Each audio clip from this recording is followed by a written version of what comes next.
Hi guys, welcome back to my channel. So अब हम करेंगे DDC 1 का यूनिट 3। सो यूनिट 2 और 1 मैंने समझा दी थी, और अब यूनिट 2 में मोस्टली जो हमारी साइकोलॉजी के थ्योरिस्ट ने थ्योरीज दी हैं, जैसे कि फ्रूइड, जंक और एडलर वगैरह ने, सो हम वो सारी थ्योरीज पढ़ेंगे। और मास्टर्स की वीडियोस में मैंने वो सारी थ्योरीज बता रखी हैं, तो मैं वही नोट्स यूज़ करूँगी ये समझाने के लिए। सो सबसे पहले जो हमारा थ्योरिस्ट है जिसकी थ्योरी हमने पढ़नी है वो है फ्रूइड्स पर्सपेक्टिव।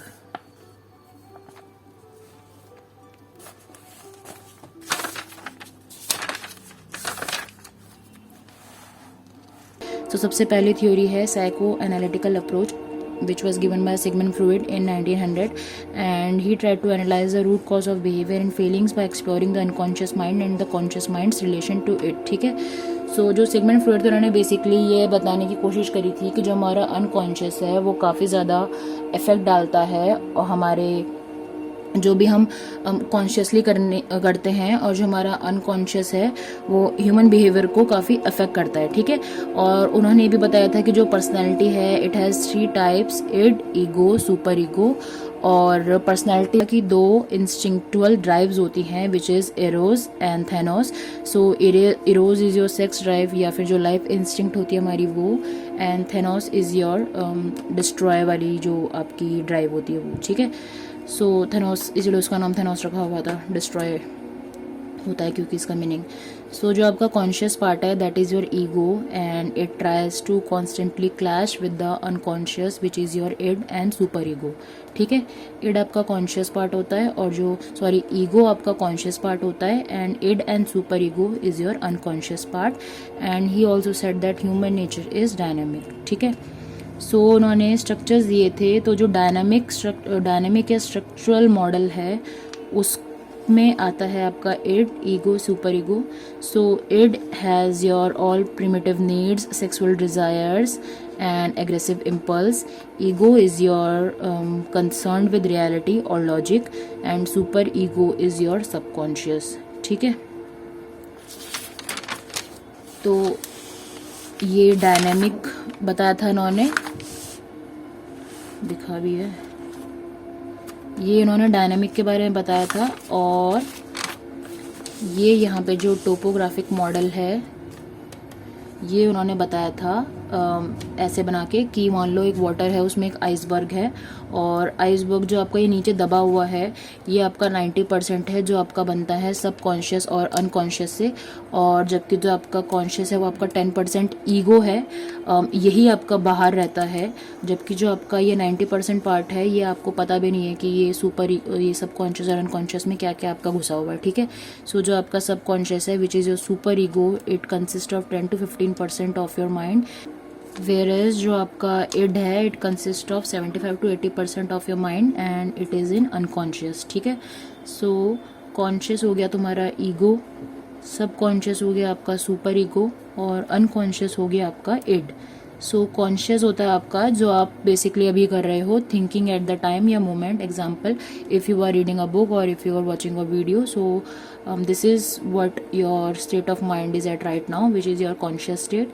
फिर है आपका सबकॉन्शियस होता है आपका stored memory which can be brought into consideration, I recalling of everything या एनीथिंग। ठीक है, so whenever you try to recall anything, your subconscious part, you use that part while recalling, और इसको भी आप काफ़ी use करते हो होता है डे टू डे लाइफ में। जब आपको कुछ रिकॉल करना हो, जैसे जब भी आप पढ़ाई करते हो तो उसमें आपका जो सबकॉन्शियस है वही आप याद करने की कोशिश करते हो कि आपने क्या याद करा था। ठीक है, फिर आता है आपका unconscious. So unconscious is we are unaware about, example जो भी आपके रिप्रेस्ड फीलिंग्स या आइडियाज़ हैं। ठीक है, सो ये आपका अनकॉन्शियस होता है, इसमें आपका जो भी रिप्रेस्ड फीलिंग डिज़ायर्स होते हैं वो आपके यहीं पे रहते हैं। ठीक है, उसके बाद सिगमंड फ्रॉइड ने कहा था कि जो ईगो होता है उसमें एक डिफेंस मैकेनिज्म होता है विच डिनाइज या डिस्टॉर्ट्स योर रियलिटी। आप ट्राई करते हो, उसमें उन्होंने ये 9 पॉइंट्स दिए थे। सबसे पहला है रिप्रेशन। रिप्रेशन का मतलब है विड्रॉल ऑफ अनवांटेड आइडिया या डिज़ायर। आप एक्सेप्ट नहीं कर पाते हो तो आप उससे विड्रॉ करते हो। फिर है रिएक्शन फॉर्मुलेशन, जिसमें आप किसी एक आइडिया, अफेक्ट या डिज़ायर को फिक्स करने की कोशिश करते हो। Then third is your projection, इसका मतलब है unwanted feelings are displaced on to another feelings, मतलब कि आप जो नहीं चाहते हो फीलिंग्स आए उसको आप डिस्प्लेस कर देते हो किसी अलग टाइप की फीलिंग में, उसको अलग तरीके से प्रोजेक्ट करते हो, ठीक है। फिर है रिग्रेशन, जिसका मतलब होता है वापसी। When confronted by stressful event, people sometimes abandon copying strategies and revert to patterns of behavior used earlier in development। कभी कभी अगर कोई किसी के साथ में कोई स्ट्रेसफुल इवेंट हुआ है काफ़ी ज़्यादा और उसको ड्रिंकिंग की आदत हो गई है, और वो जब ट्राई कर रहे थे कि वो ड्रिंक ना करें, बट उनको जब दोबारा से वो चीज़ें याद दिलाई तो उन्होंने दोबारा से वो एक बेसिक पैटर्न पकड़ लिया फिर से ड्रिंक करने का, तो दिस इज़ द रिग्रेशन, ठीक है। फिर है sublimation, allows us to act out unacceptable impulse by converting these behaviours into a more acceptable form. So sublimation में है कि जहाँ पे बेसिकली जो आपके इम्पल्स है, जो इम्पल्स एक्सेप्ट नहीं हो रही है, बट अगर आप उसको थोड़ा सा बिहेवियर में कन्वर्ट कर दो या थोड़ा सा मॉडिफाई कर दो और उसके बाद वो एक्सेप्ट हो जाए, उसको हम सब्लिमेशन कहते हैं, ठीक है। ये सारे बेसिकली आपकी जो ईगो है, डिफेंस मैकेनिज्म है, वो आपका ये बता रहा है कि अगर कोई सिचुएशन है तो उसमें आप अपने आप को कैसे ढालते हो। जैसे कि अगर आपने चीटिंग करी है और आपको पता है आपने चीटिंग करी है और आपने झूठ बोला अपने पेरेंट्स से कि मैंने चीटिंग नहीं करी है, सो आप उसके लिए अपने सेल्फ को ही रीज़न करते हो कि यार कोई बात नहीं, मैंने चीटिंग करी है, मैंने कोई झूठ बोला, but at the end of the day मुझे मार्क्स से मतलब था, और अगर मेरे मार्क्स अच्छे आएंगे तो मेरे पेरेंट्स अच्छा फील करेंगे, प्राउड फील करेंगे और वो खुश हो जाएंगे। सो मैंने उनकी खुशी के लिए चीटिंग करी है, और अगर ऐसे में मैंने कुछ गलत करा है तो वो गलत नहीं होगा, ठीक है। सो this is your defence mechanism, this is your ego, और यहीं पे आप जो रियलिटी है उसको डिनाई करने की कोशिश कर रहे हो, ठीक है। सो ये वही मेथड्स हैं। फिर सिक्स्थ आ गया सीधा डिनायल, जिसमें describe situation in which people seem unable to face reality और even admit on the obvious truth. For example, अगर आप फॉर एग्जांपल जैसे कोई छोटा बच्चा होता है, ठीक है। सो छोटा बच्चा एक पपी के साथ में प्ले कर रहा है और प्ले करते करते ही उसने उसके पैर के ऊपर अपना पैर रख दिया, ठीक है। सो वो एकदम से रोना शुरू कर देगा, और जबकि सभी घर वालों को पता होगा कि क्या हुआ है, क्योंकि वो खुद ही बोलेगा कि मैंने इसके पैर पे पैर नहीं रखा, जबकि किसी ने उससे पूछा भी नहीं था। तो सब समझ जाएंगे कि हाँ उसने उसके ऊपर पैर रखा और इसलिए वो रो भी रहा है, बट वो एक्सेप्ट नहीं कर पा रहा है क्योंकि उससे गलती से हुआ था, बट वो भी समझा नहीं पा रहा है।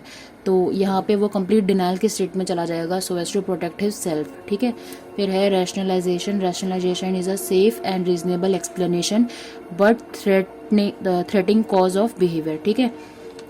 आप रैशनलाइज करने की कोशिश करते हो अपने फैक्ट को, मतलब आपको पता है आपने कुछ भसड़ करी है, बट आप उसमें एक रैशनल एक्सप्लेनेशन देने की कोशिश करते हो कि नहीं मैंने नहीं करी है, और क्या कर मतलब फैक्ट बताते हुए कि ये नहीं हुआ है, एक रीजनेबल एक्सप्लेनेशन देते हो और उसी के थ्रू आप उसको डिनाई करने की कोशिश करते हो।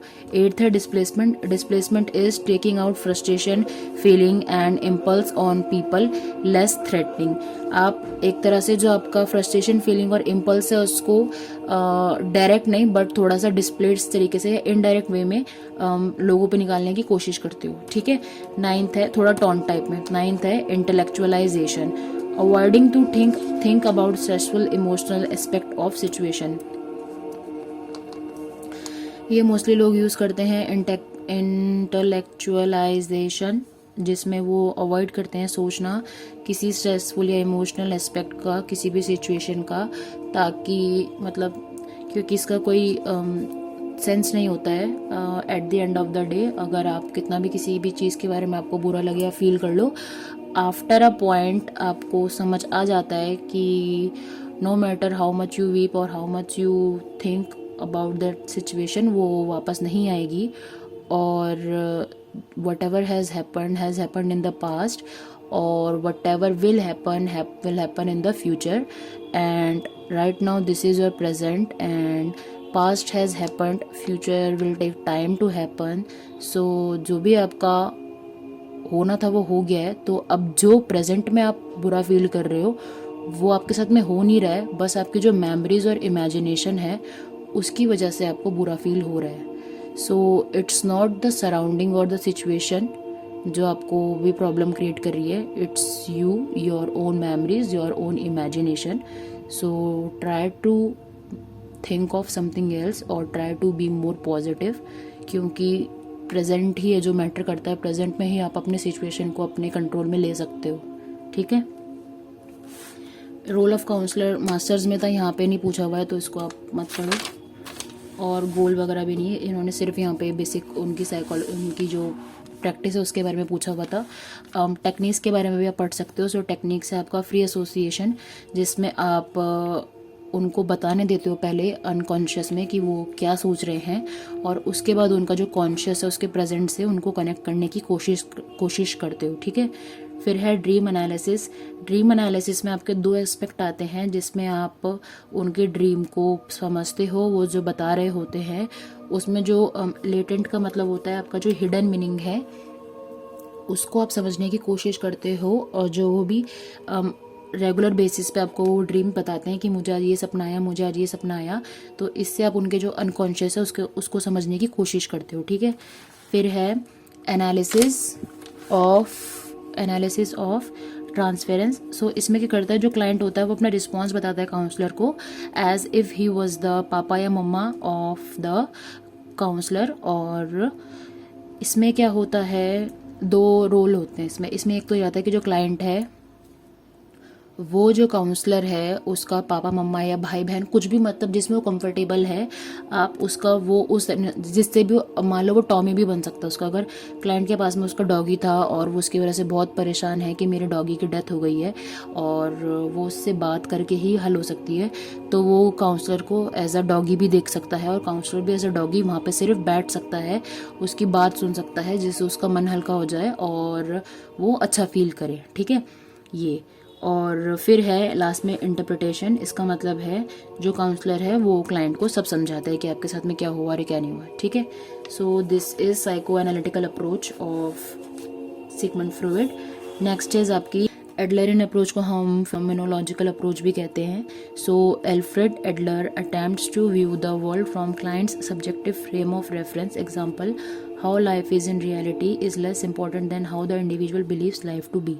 ठीक है, इसका बेसिक मतलब ये है, जो हमारा ये रहा view of human nature, it's not the childhood experiences that are crucial but it is our present interpretation of these events. ठीक है, फ्रूइड ने ये बोला था कि जो हमारा अनकॉन्शियस है, जो हमारे रिप्रेस्ड हमारा डिज़ायर्स या फीलिंग्स हैं, जो ऑफ कोर्स जिसका कुछ पास्ट से रिलेशन है, उसकी वजह से हम प्रेजेंट में वो चीज़ें फील करते हैं।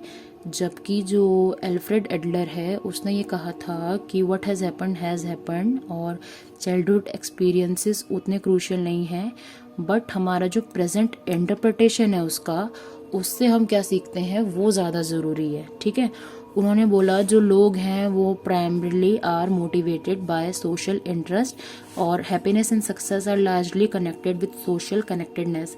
उन्होंने ये कहा कि जो लोग हैं वो बेसिकली जो सोशल इंटरेस्ट है उसके पीछे भागते हैं, और हैप्पीनेस और सक्सेस है बेसिक जो लोग आज के टाइम पे पाना चाहते हैं, और इसी चीज़ के आसपास वो घूमते हैं।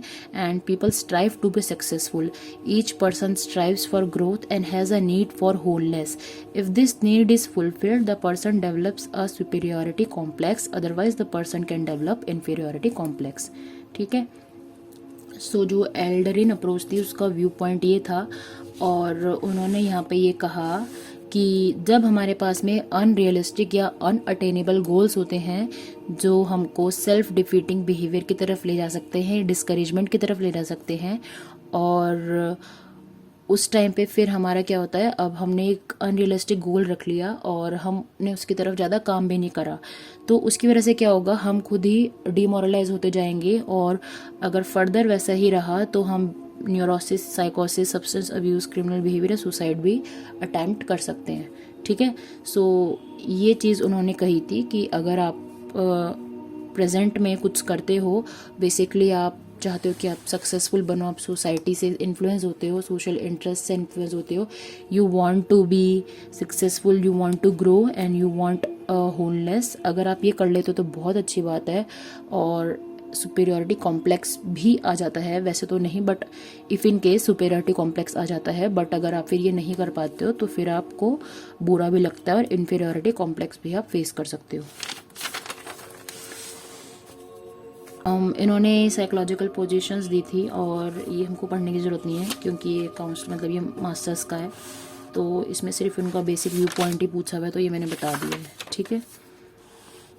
फिर टेक्निक्स भी ऐसा नहीं आएंगी, बट टेक्निक्स है confrontation, asking the question, asking as if task setting, catching on self, encouragement, push button. ये सारे टेक्निक्स हमको हेल्प करते हैं to understand the view point of a person, what he wants, where he is at and what he is lacking, ठीक है, ही और she.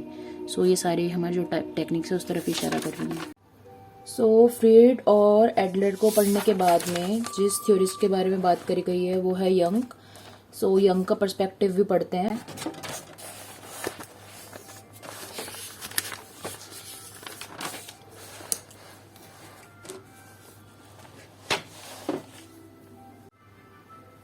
So Jung की theory start करते हैं। Jung was a psycho analyst और he didn't like the concept of libido which is the sexual desires which was explain by Freud. Freud ने जो भी उनका थ्योरीज था उसका जो एक बेस रखा हुआ था, एम रखा हुआ था, वो रिप्रेस्ड अनकॉन्शियस सेक्सुअल डिज़ायर्स रखे हुए थे और उसी के बेसिस पे उन्होंने अपनी जो फ्रूइड की थ्योरी है वो भी लिखी है। बट जो यंग थे उन्होंने मना करा कि नहीं, सिर्फ यही एक ड्राइविंग फोर्स नहीं हो सकती है, इसके अलावा भी बहुत सारे रीजंस हो सकते हैं। यंग ने बोला कि जो एज अ काउंसलर अगर हमको किसी इंसान की हेल्प करनी है तो हम उसको टुवर्ड्स होलनेस लेके जा सकते हैं और उनको बता सकते हैं कि what is the meaning and bases of acceptance, understanding nature and empath, तो जिससे कि आपको एज अ क्लाइंट अच्छा फील हो। और उनको ये बता सकते हैं कि जो उनके पास्ट एक्सपीरियंस है उनका प्रेजेंट पे इन्फ्लुएंस किस तरह से उनको डिग्रेड कर रहा है या मे बी किसी किसी कारणवश उनका वो एज अ मोटिवेशन फैक्टर भी काम करता है। और अगर आप उधर काउंसलिंग करोगे तो आपको वीकली 50 मिनट्स के सेशन ले सकते हो जिसका ट्रीटमेंट ऑलमोस्ट 3 मंथ से लेके 2 ईयर्स तक चलता है। और इसी के अंदर में जो भी आपके अनरिजॉल्व कॉन्फ्लिक्ट्स या डिप्रेशन का शिकार है जो क्लाइंट, वो उसको आप हेल्प कर सकते हो, ठीक है। सो यंग ने 2 तरह की अनकॉन्शियस के बारे में बात करी थी, पर्सनल अनकॉन्शियस और कलेक्टिव अनकॉन्शियस, ठीक है। सो पर्सनल अनकॉन्शियस में उन्होंने बोला कि इसके अंदर जो हमारा रिप्रेस्ड प्लस सप्रेस्ड एक्सपीरियंसेस हैं वो होते हैं which are accessible to the conscious, जबकि जो कलेक्टिव अनकॉन्शियस है ये एज अ ह्यूमन हमारे सब लोगों में कॉमन होता है। ये हमारा जो हिस्टोरिकल हमारा एक्सपीरियंस है, मतलब जो आपके parents, grand parents, great grand parents उनसे आया है, ये वो कलेक्टिव अनकॉन्शियस होता है, ठीक है। और इसी को उन्होंने नाम दिया आर्कटाइप्स। आपका हिस्टोरिकल शेयर्ड एक्सपीरियंस, जो एक रेशियल हिस्ट्री होती है मैन की, मतलब जो आपकी पीढ़ी दर पीढ़ी की जो जीन्स में आ जाएगा जो, वो आपका यहाँ पे कलेक्टिव अनकॉन्शियस कहलाता है, ठीक है। और इसके जो एक्सपीरियंसेस होते हैं इन्हीं को उन्होंने आर्कटाइप्स नाम दिया था। और ही believe that all humans have the same collective unconscious because of similar bond structure and racial experiences जो कि यूनिवर्सल है, ठीक है। फॉर एग्जाम्पल जैसे मदर सबके लिए मदर है, गॉड सबके लिए गॉड है, मैजिक सबके लिए मैजिक है, एक्सेट्रा, ठीक है। सो मतलब ये आपका जो बेसिक स्ट्रक्चर है ये कलेक्टिव अनकॉन्शियस में रहता है और ये कभी भी कॉन्शियस में नहीं जाता है। और जो आपका रिप्रेस्ड या सप्रेस्ड एक्सपीरियंसेस जो एक पर्सनल लेवल पे आप फील करते हो, वो आपके सारे जो कॉन्शियस है वो कॉन्शियस में एक्सेसिबल होते हैं, ठीक है। इसके अलावा यंग ने बोला कि जो 2 इम्पॉर्टेंट आर्कटाइप्स के एग्जाम्पल हो सकते हैं वो है एनिमा एंड एनिमस। तो इसका मतलब ये है कि जो एक मैन है, एक मैन के अंदर कुछ कुछ फेमिनाइन एट्रीब्यूट्स होते हैं थोड़े बहुत, और जो एक फीमेल है उसमें भी थोड़े बहुत मेल एट्रीब्यूट्स होते हैं। मैन के अंदर जो फीमेल एट्रीब्यूट्स हैं, फेमिनाइन एट्रीब्यूट्स हैं, उसको हम एनिमा कहते हैं। फीमेल के अंदर जो मेल एट्रीब्यूट्स हैं उसको हम एनिमस कहते हैं। ये 2 आर्कटाइप्स यंग ने बताए थे, ठीक है। अब यंग के हिसाब से उन्होंने ये बोला कि जो डेवलप होता है ह्यूमन, तो human constantly strives to accommodate the and adjust in the society, और ये चीज़ें अनकॉन्शियसली जो एक्सपीरियंस बनती जाती हैं वो उसके अंदर आती जाती हैं। And he tries to fully have expectations, जो एक सोसाइटी है वो उससे एक्सपेक्ट करती है कि आप एक पर्टिकुलर रोल में रहोगे। जैसे फीमेल से एक पर्टिकुलर रोल की उम्मीद की जाती है और मेल से एक पर्टिकुलर रोल की उम्मीद की जाती है। सो जो ये प्रोसेस होता है एक्वायर, ये हेल्प करता है to acquire a unique personality, जिसको उन्होंने नाम दिया था द पर्सोना, जिसका मतलब होता है मास्क। ठीक है, और इसी के बाद यंग ने 3 पर्सनैलिटी टाइप्स भी दिए थे, मैंने आपको एक वीडियो में बता रखे हैं, उसका लिंक मैं डाल दूंगी नीचे। और उन्होंने जो 3 पर्सनैलिटी टाइप दिए थे, बेसिकली वो 2 की बात करते हैं, जो है इंट्रोवर्ट और एक्सट्रोवर्ट, बट उसके अलावा एक उन्होंने एम्बीवर्ट के बारे में बताया था, जो कि इंट्रोवर्ट और एक्सट्रोवर्ट दोनों की प्रॉपर्टीज शो करते हैं। ठीक है, सो ये इन्होंने एक पर्सनालिटी के बारे में बताया था, और कैसे एक जो आपके एक्सपीरियंसेस होते हैं वो आपको एक सोसाइटी में एडजस्ट करने के लिए, मेल और फीमेल के रोल्स को एक सोसाइटी में एडजस्ट करने के लिए, एक्सपेक्टेशंस में उतरने के लिए अकोमोडेट करते हो एज अ ह्यूमन। ठीक है, सो ये आपकी यंग की थ्योरी हो गई। उसके अलावा जो इसमें बात करी गई है एडलर हमने कर लिया। Behaviourist perspective was given bye Watson, so Watson मैंने इसमें कर रखा है। सो बिहेवियरिस्ट थ्योरी में इन्होंने यहाँ पे 2 लोगों की बात करी हुई है बिहेवियरिस्ट पर्सपेक्टिव में, एक तो जॉन बी वॉटसन की और एक स्किनर की। सो ये दोनों ही स्टिमुलस रिस्पॉन्स कनेक्शन की बात करते हैं, जो मैं आपको यहाँ से बता सकती हूँ। सो पहले हम बात करते हैं जॉन बी वॉटसन ने क्या करा था। So John B Watson was the father of behaviourist therapy, और उन्होंने एवर्जन थेरेपी के बारे में बताया था, जिसका गोल था not to reduce the anxiety but to condition it to a particular direction. इसका मतलब ये है कि अगर किसी बच्चे को या किसी भी ह्यूमन को एंजाइटी हो रही है, तो एज अ काउंसलर आप ये कोशिश करते हो कि उसको कम करो, बट यहाँ पे उन्होंने ये बोला कि उसको कम करने के बजाय आप उसको चैनलाइज कर सकते हो in a particular direction which will help the client या जो भी स्टूडेंट है आपका। ठीक है, सो जैसे कि मान लो अगर एक आपका क्लाइंट है वो अल्कोहल पीता है, बहुत ज़्यादा लेवल में वो अल्कोहल पीता है, तो आप क्या करोगे, जो नॉक्शियस का मतलब होता है आप पनिशमेंट दो किसी तरीके की, तो इसमें क्या करोगे आप, जो आपका अल्कोहल है वो आपका स्टिमुलस है और क्लाइंट आपका वो कंडीशन स्टिमुलस है। अगर आप अल्कोहल में कुछ ऐसा मिला दो जिससे उसको वॉमिट हो जाए, तो वो धीरे धीरे उस चीज़ को यूज़ करना छोड़ देगा। ठीक है, जैसे कि जब भी आपका क्लाइंट दारू पिए, आप उसको एक इंजेक्शन लगा दो या एक इलेक्ट्रिक शॉक दे दो एज अ पनिशमेंट, तो धीरे धीरे क्या होगा, जैसे ही वो उस चीज़ की तरफ बढ़ेगा तो उसको उसका पिछला एक्सपीरियंस याद आएगा जो कि अच्छा नहीं था, और धीरे धीरे वो कोशिश करेगा कि वो उस चीज़ को ना ले, या फिर उस चीज़ की वजह से अगर उसकी हेल्थ डिग्रेड होगी ज़्यादा ही, मतलब दारू पी के वैसे तो हेल्थ डिग्रेड होती है, बट अगर उसके अलावा भी जो उसको एक्स्ट्रा आप एक्सटर्नल प्रॉब्लम्स क्रिएट करोगे, तो धीरे धीरे वो उसके लिए एज ए नेगेटिव पनिशमेंट काम करेगा और वो धीरे धीरे उसको अवॉइड करने लगेगा।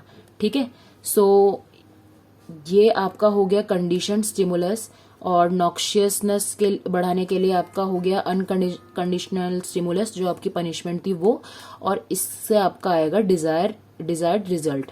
ठीक है, जैसे कि यहाँ पे नेगेटिव स्टिमुलाई अगर आपने दिया किसी बिहेवियर को मॉडिफाई करने के लिए, तो उससे जो बिहेवियर है वो क्या होगा आपका सप्रेस। ठीक है, स्कूल में मोस्टली यही करते हैं, जैसे अगर किसी बच्चे ने शैतानी करी तो उसका नेगेटिव स्टिमुलाई क्या होगा, या तो उसको डांटा या फिर उसको पीटा, तो खैर पहले पीटते थे अब भी पता नहीं, बट वो उसका नेगेटिव स्टिमुलाई काम कर रहा, और जिससे जो बच्चा शैतानी कर रहा था उसका बिहेवियर हो गया सप्रेस, तो अब वो शैतानी नहीं कर रहा। ठीक है, और it can be used for alcohol abuse या फिर पैराफिलियस, जो चाइल्ड मोलेस्टर्स होते हैं उनके लिए एवर्जन थेरेपी यूज कर सकते हैं। और इस थ्योरी का नेगेटिव क्या है, जो पनिशमेंट है वो ज़रूरी नहीं है कि वो हमेशा पॉजिटिव रिस्पॉन्स ही दे, वो नेगेटिव रिस्पॉन्स भी दे सकती है। जैसे कि अगर किसी बच्चे को आपने डांटा कि उसने शैतानी करी, but in reality he only wanted to have attention on him. होता है कुछ बच्चों को जिनको अटेंशन चाहिए होती है उनको, और बट आपने उसको मारा तो उसको गुस्सा आया, उसकी ईगो हर्ट हुई और उसने दोबारा से वो काम करा और ज़्यादा करा, जिससे बाकी बच्चों को हंसी आई और उनको लगा कि ठीक है इसने सही करा है और ये हमारा हीरो टाइप है, ठीक है, जिससे उसको और बढ़ावा मिला और उसने वो चीज़ें और करनी शुरू कर दी। ऐसे ही क्लास में छोटे छोटे बच्चे गुंडे बनते हैं। फिर उसके बाद आती है ऑपरेंट कंडीशनिंग की बारी। ऑपरेंट कंडीशनिंग ट्रीटमेंट का मतलब होता है बिहेवियर को जो आप मॉडिफाई करोगे पॉजिटिव और नेगेटिव रिइंफोर्समेंट की हेल्प से। So this theory was given by Skinner. Behaviour के बारे में उन्होंने बोला था एनीथिंग दैट पर्सन सेज और does can be termed as behaviour. और बिहेवियर मॉडिफिकेशन का मतलब क्या होता है, जिसमें हम जो भी हमने बिहेवियर जो एक्वायर करा है उसको या याद करा है उसको अगर हम अनलर्न करें तो उसको हम बिहेवियर मॉडिफिकेशन कहते हैं, ठीक है। स्किनर के हिसाब से जो पॉजिटिव और नेगेटिव रिइंफोर्समेंट हैं वो हेल्प करती हैं एक बिहेवियर को मॉडिफाई करने में। और जो उन्होंने प्रिंसिपल्स दिए थे बिहेवियर मॉडिफिकेशन के वो हैं positive reinforcement, negative reinforcement, positive punishment, negative punishment and operant conditioning, ठीक है। सो जो ये दोनों बातें हैं ये दोनों बातें सेम ही है, कंफ्यूज मत होना। पॉजिटिव रिइंफोर्समेंट जब आप देते हो तो क्या होगा, जो आपका एक बिहेवियर है डिजायर्ड बिहेवियर उसके साथ में एक आप प्लेजेंट स्टिमुलाई ऐड करते हो तो उससे जो आपका बिहेवियर है वो इंक्रीज होता है। जैसे कि अगर किसी बच्चे के 9 आउट ऑफ 10 है, आपने उसको शाबाशी दी कि yes you can do a lot better but I am very happy with what you have got, तो उसको और एक्स्ट्रा वो मिलती है प्रेरणा कि हाँ मुझे और अच्छे मार्क्स लेके आने हैं। नेगेटिव रिइंफोर्समेंट क्या होगा, डिजायरेबल बिहेवियर में आप नेगेटिव स्टिमुलाई ऐड करोगे। जैसे कि एक बच्चे के 10 आउट ऑफ 10 आए हैं बट आप चाहते हो कि उसके कुछ पेपर्स में नहीं आए या फिर वो स्पोर्ट्स में भी खेले, तो आप उसको बोलते हो कि मैं आपका फ़ोन ले रही हूँ क्योंकि ऑल्दो आपके अच्छे मार्क्स आए बट मुझे आपसे स्पोर्ट्स में भी थोड़ी उम्मीद है, तो आप उसका फ़ोन ले लेते हो और फिर वो स्पोर्ट्स की तरफ जाता है, तो ये उसका नेगेटिव स्टिमुलाई हो गया, ठीक है। पॉजिटिव पनिशमेंट में क्या होगा, जो आपका अनडिजायरेबल बिहेवियर है उसके साथ में आप एक नेगेटिव स्टिमुलाई ऐड करोगे, ठीक है। और जो आपका नेगेटिव पनिशमेंट है उसमें आप एक अनडिजायरेबल बिहेवियर के साथ में प्लेजेंट स्टिमुलाई ऐड करोगे, ठीक है। जैसे कि जो रैट था जब वो फूड पैलेट को प्रेस कर रहा था और उसको जब नहीं मिल रहा था फूड तो वो उसके लिए नेगेटिव पनिशमेंट की तरह काम कर रहा था, ठीक है। सो जो ये पॉजिटिव और नेगेटिव पनिशमेंट्स हैं ये भी एज अ रिइंफोर्समेंट काम करते हैं। अगर आप चाहते हो कि जो बच्चे का बिहेवियर है वो हट जाए तो आप उसको कभी कभी नेगेटिव पनिशमेंट देते हो, और अगर आपको कोई बिहेवियर इंक्लूड करना है तो आप उसको पॉजिटिव पनिशमेंट देते हो, ठीक है। सो ये इन्होंने 4 प्रिंसिपल्स बताए थे स्किनर ने। उसके अलावा जो स्टेप्स हैं बिहेवियर मॉडिफिकेशन के वो हैं, अगर आप पहले गोल डिसाइड करो कि आपको कौन सा बिहेवियर मॉडिफाई करना है और किस तरह से करना है। सो न्यू डेवलप बिहेवियर, फिर इंक्रीज या स्ट्रेंथन द बिहेवियर, फिर मेंटेन द बिहेवियर और फिर डिक्रीज द बिहेवियर, ठीक है। सो आपको पहले ही देखना है कि कौन सा बिहेवियर मॉडिफाई करना है, फिर कैसे करना है, फिर उसमें अप्स एंड डाउन्स क्या हैं, और लास्ट में जो अनडिजायरेबल है उसको आप हटा सकते हो। सेकंड होता है फ्रीक्वेंसी, कितना ऑफन जो आपका बिहेवियर है वो अकर होता है, और उसके हिसाब से ही आप देख सकते हो कि जो मॉडिफिकेशन है वो किस लेवल तक करनी है, ठीक है। फिर थर्ड है ड्यूरेशन, कि how long the problem has lasted, मतलब कि जो बिहेवियर अगर कोई बच्चा काफ़ी ज़्यादा पैर हिलाता है तो आप उसमें देख सकते हो कि ये उसका एक बिहेवियर प्रॉब्लम है, तो ये बिहेवियर प्रॉब्लम कब से है, ड्यूरेशन है कब से। और फ्रीक्वेंसी वही हो गया कि वो कितना टाइम तक, मतलब हर जगह बैठे बैठे वो अपना पैर हिला रहा है या फिर किसी स्पेशल जब वो सोच रहा है तभी हिला रहा है या फिर जब वो खाली बैठा है तब हिला रहा है, ठीक है। और intensity, how severe it is, कि जब टीचर्स सब कह रहे हैं कि एकदम शांत होकर बैठ जाओ तब भी पैर हिला रहा है, और कुछ की आदत हो जाती है काफ़ी ज़्यादा पैर हिलाने की बार बार, तो वही है कि अब बिहेवियर मॉडिफिकेशन में इसमें आप गोल क्या डिसाइड करोगे कि जब भी बच्चा पैर हिलाए तो आप उसको पहले तो आप पॉजिटिव रिइंफोर्समेंट देने की कोशिश करोगे कि अगर वो पैर हिला रहा है और आपने उसको मना करा और वो नहीं हिला रहा है तो आप उसको एक चॉकलेट या फिर रिवॉर्ड दे सकते हो कोई भी। फिर आप नेगेटिव रिइंफोर्समेंट ट्राई करोगे कि अगर आप पैर हिला रहे हो तो आपको क्या कहते हैं रिवॉर्ड्स नहीं मिलेंगे, और या फिर आप उसको पॉजिटिव या नेगेटिव पनिशमेंट देने की कोशिश करते हो कि अगर आप पैर हिला रहे हो तो आपको एक स्केल पड़ेगा आपके पैर पे, ठीक है। सो ऐसे आप उसका बिहेवियर मॉडिफाई करने की कोशिश करते हो। और जहाँ पे हम बात कर रहे थे वॉटसन की, तो उन्होंने ये 4 ऑपरेंट कंडीशनिंग ट्रीटमेंट अपनाए थे, जो कि है सबसे पहला तो वही पॉजिटिव रेनफोर्समेंट। इसीलिए मैंने स्किनर की बीच में शुरू करी थ्योरी, क्योंकि उनकी थ्योरी में ही पॉजिटिव नेगेटिव रेनफोर्समेंट वगैरह की बात करी गई थी। सो सेकंड है फ्लडिंग। फ्लडिंग का मतलब है एक्सपोजर टू फियर। इसका मतलब है जैसे कि अगर किसी को एंजाइटी या पेन है तो उसको ओवरकम करने के लिए आप उसको उधर ही उसी चीज में एक्सपोज करते हो। मान लो किसी को अंधेरे से डर लगता है, तो एज अ थेरेपी आप क्या करोगे, उसको एक अंधेरे कमरे में ही रखोगे और वहीं पे आप उनसे क्वेश्चन कर सकते हो कि आपको डर लग रहा है, आप क्या सोच रहे हो, किस बात का डर है, कुछ नहीं है यहाँ पे, ये सब। ठीक है। और बस इसका ये नेगेटिव है कि जो पेशेंट अगर वो हर्ट का पेशेंट है या फिर अगर वो काफी ज्यादा डरा हुआ है तो वो उसके लिए खतरनाक प्रॉब्लम भी हो सकती है। ठीक है। थर्ड है पार्टिसिपेंट मॉडलिंग। एग्जाम्पल, अगर किसी को डर लगता है तो आप एक इंसान को उसके आगे रख सकते हो जो कि फियरलेस होगा, और जैसे जैसे वो बिहेव कर रहा है फियरलेसली, तो वैसे वैसे ही जो आपका क्लाइंट है वो कर सकता है, मतलब वो से सीख सकता है कि हाँ अगर इसको नहीं लग रहा है तो ये कर सकता है, तो मैं क्यों नहीं कर सकता। ठीक है। और फोर्थ आगे लास्ट आपका एजर्टिवनेस ट्रेनिंग, मतलब कि कोशिश करो कि उसको कन्फ्रंट करो और कि आपको नहीं, आप डरते नहीं हो, आपको कोई एंजाइटी नहीं है, आप अपने लिए खड़े हो सकते हो। ठीक है। धीरे धीरे करके आप उसको एजर्टिवनेस की ट्रेनिंग दे सकते हो। सो ये है आपका ऑपरेंट कंडीशनिंग बाय। उसके बाद बात करी गई है ह्यूमनिस्ट पर्सपेक्टिव की। So humanist perspective was given by Carl Roger, और कार्ल रॉजर के नोट्स ये रहे। सो ह्यूमनिस्ट पर्सपेक्टिव को हम पर्सन सेंटर्ड अप्रोच भी कहते हैं, which was given by Carl Roger. So इन्होंने 1940 में कहा था, based on the belief that people have the capacity and the right to move toward self actualization. इसका मतलब जो कार्ल रॉजर है उन्होंने एक ऐसी थ्योरी दी थी जो पर्सन सेंटर्ड है, और उन्होंने ये कहा था कि जो लोग होते हैं वो rational, forward moving, realistic beings होते हैं, और जो भी उनका मतलब सोसाइटी में हर कोई एक ऑप्टिमिस्टिक अप्रोच रखता है, but as they thrive to live in society वो धीरे धीरे सब नेगेटिव होता चला जाता है। ठीक है। जो भी नेगेटिव एंटी सोशल इमोशंस हैं वो रिजल्ट होते हैं हमारा जो फ्रस्ट्रेटेड बेसिक इम्पल्स होता है उसके, और ही viewed client as their own best authority on their own experiences and the client is fully capable of fulfilling their own potential for growth। ठीक है। मतलब कि जो पर्सन सेंटर्ड अप्रोच है वो एक इंसान पे भरोसा करती है कि उसके पास में सब है जो उसको चाहिए कुछ भी अचीव करने के लिए, और अगर वो नहीं कर पा रहा है, उसके दिमाग में नेगेटिविटी है, तो वो सोसाइटी की वजह से है। जो फ्रस्ट्रेशन पैदा हो रही है वो सोसाइटी की वजह से, क्योंकि सोसाइटी आपसे कुछ एक्सपेक्ट करती है। अगर आपको to be a part of society you have to do certain things in a certain way, और आपके पास में कुछ कुछ चीज़ें होनी चाहिए जो कि मटेरियलिस्टिक होती है, बट अगर आपके पास में वो नहीं होती हैं तो वॉटसन एंड स्किनर आपको बुरा लगता है और आपको लगता है कि आप लायक नहीं हो।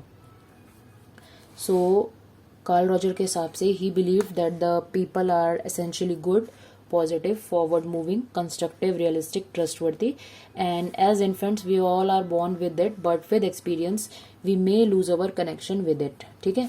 So according to him there is no such thing as mental illness, it's just that we sometimes get disconnected from our self potential, and this approach is often considered the most optimistic approach because क्योंकि उन्होंने यही कहा है कि मुझे इंसान पे भरोसा है, वो कुछ भी बचपन से ही उसमें सारी पॉजिटिव चीज़ें होती हैं, फॉरवर्ड मूविंग होता है, कंस्ट्रक्टिव अप्रोच होती है, but as we take our steps in society वो धीरे धीरे हमारा नेगेटिविटी बाहर आता जाता है, क्योंकि सोसाइटी वही आपसे मांगती है। So according to him, the important aspect in the person's perception of reality is rather than an event itself। जो उसका परसेप्शन है इंसान का वो ज़्यादा इम्पोर्टेंट है rather than जो भी उसके आसपास सिचुएशन हो रही है वो। और इसमें जो एक पर्सन सेंटर्ड काउंसलिंग है, काउंसलिंग तो सच आपको पोस्ट ग्रेजुएशन पूछेंगे नहीं, बट आपको क्लाइंट को ऐसे हेल्प ही करना होगा कि उसको याद दिलाना कि you have a lot of potential and you can do a lot better, and if something negative is going in your life और a situation is really bad in your life, just know that it's only a phase and it will pass away, and time is the best healer as time will pass, so will your sad situations will।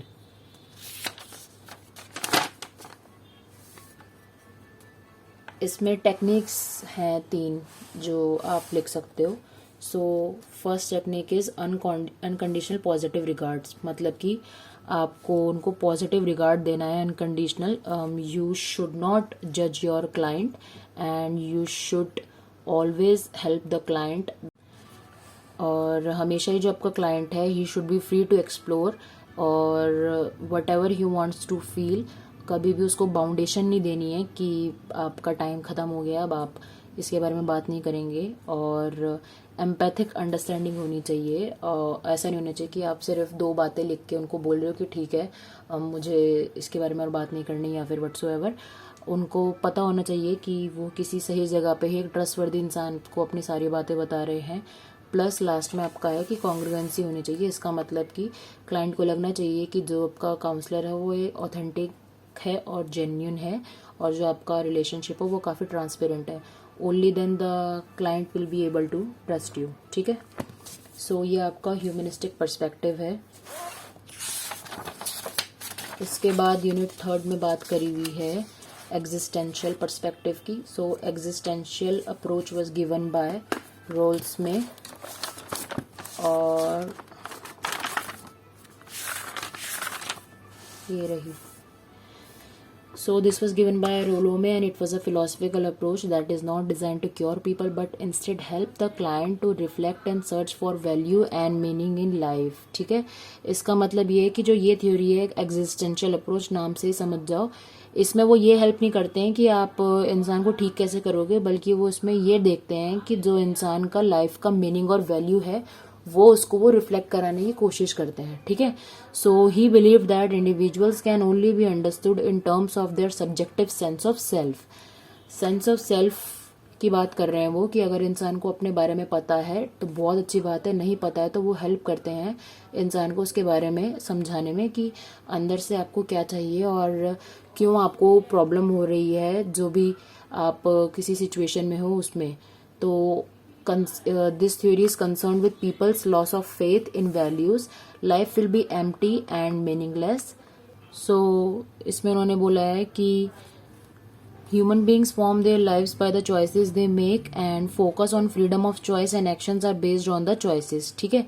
So उन्होंने ये बोला कि जो इंसान है उसको हम help कर सकते हैं to become more truthful, to become more understanding of their existence. और इसीलिए एग्जिस्टेंशियल अप्रोच में कहते हैं कि सेल्फ अवेयरनेस काफ़ी ज़रूरी है. आपको रूट कॉज फाइंड आउट करना होता है जो एंजाइटी का है और उससे फाइट करना होता है. और इसमें अगर आपको हेल्प करनी है किसी क्लाइंट की तो आप उसको हेल्प कर सकते हो to achieve and expand self awareness. And once achieve the client can learn more ways of dealing with their own problems and you can help them to facilitate in choosing the right path to work alongside him and exploring and understanding better values assumptions. And the client needs to be aware of his own biases and prejudices. ठीक है. Client ए counsellor. सो ये आपकी existential approach है. Techniques नहीं पूछी जाएंगी आपसे.